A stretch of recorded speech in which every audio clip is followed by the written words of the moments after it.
News కి స్వాగతం. తెలుగు రాష్ట్ర ప్రజలందరికీ ముందుగా దసరా శుభాకాంక్షలు తెలిపిన నారా భువనేశ్వరి. తెలుగు రాష్ట్ర ప్రజలకి నా హృదయపూర్వక నమస్కారాలు మరియు దసరా శుభాకాంక్షలు.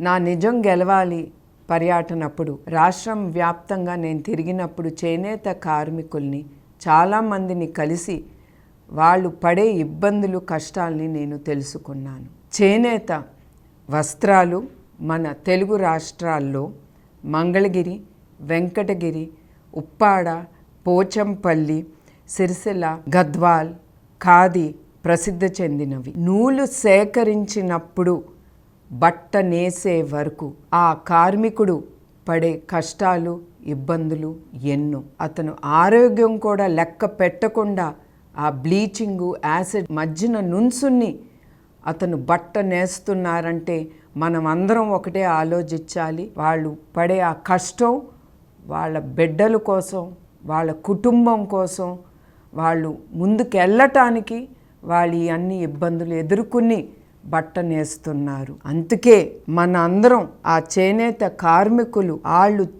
పట్టే నూలు పోగుతో వాళ్ళు అద్భుతాలని సృష్టిస్తున్నారు. చేనేత అన్నలకు సంఘీభావంగా రాబోయే పండగ రోజుల్లో మనం చేనేతర వస్త్రాల్ని ధరించి నేతన్నలు ఆనందంలో మనం కూడా వాళ్ళతో పాలు పంచుకుందాం. మన చేనేత, మన సంస్కృతి, మన సాంప్రదాయం.